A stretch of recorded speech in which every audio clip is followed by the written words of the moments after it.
In this class, we will discuss about gene, DNA, and genetically modified crops. So, first we will discuss regarding Mendel's hereditary theory. Mendel was an Austrian monk during 1850s and 60s had characterized hereditary units as factors observable differences that were passed from parent to offspring. And around in 1909, Danish botanist William Johansen coined the word gene for the hereditary unit found on a chromosome. So, what today we know that a single gene consists of a unique sequence of DNA that provides the complete instruction to make a functional product called a protein. Genes instruct each cell type such as skin, brain, and liver to make discrete sets of proteins at just the right times, and it is through this specificity that unique organism arise. So the very nucleus of DNA inside each of our cell lies a nucleus, a membrane bounded region that provides a sanctuary for genetic information.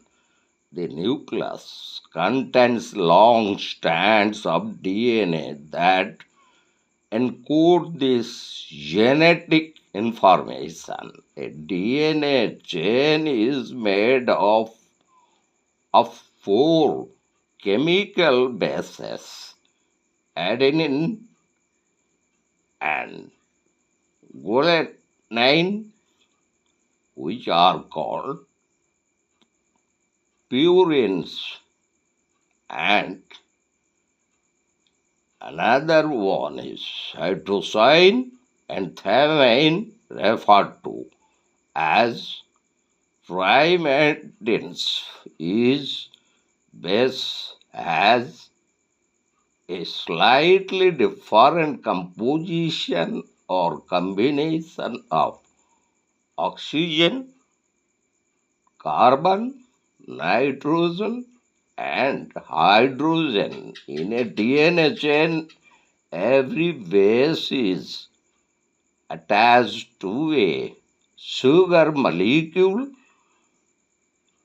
and a phosphate molecule, resulting in a nucleic acid and nuclear oxide. Individual nucleotides are linked through the phosphate group, and it is the precise order or sequence of nucleotides that determines the perfect product made from that figure. So the very structure of human genome as a DNA chain, also called a strand, has a sense of direction in which one end is chemically different from the other. The so-called five end terminates in a five phosphate groups such as the termination in hydroxyl group. This is important because DNA strands are always synthesized in 5 to 3 direction. Each DNA base is made of the sugar to deoxyribose linked to a phosphate group, and one of the four bases depicted above are adenine, cytosine, guanine, thymine. So, this is all about gene and DNA that life is specified by genomes. Every organism, including humans, has a genome that contains all of the biological information needed to build and maintain a living example of that organism. The biological information contained in a genome is encoded in its deoxyribonucleic acid or DNA and is divided into discrete units called genes. Genes code for proteins that attach to genome at the appropriate position and switch on a series of reactions called gene expression. So now we would like to discuss about the genetically modified crops. What raised exactly in 9,500 years before crashed in Central American by the Central American farmers breed a variety of squash that becomes the modern day pumpkin. Through selective breeding, they later developed improved forms of cotton, beans, and corn.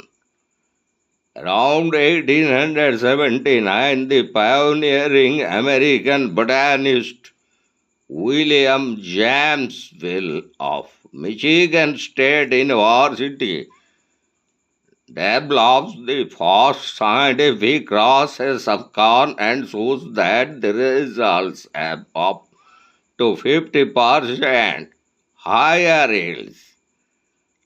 And during the 1850s and 60s, the Austrian monk Mendel, whose experiments revealed the laws of genetic inheritance for the breeding of traits.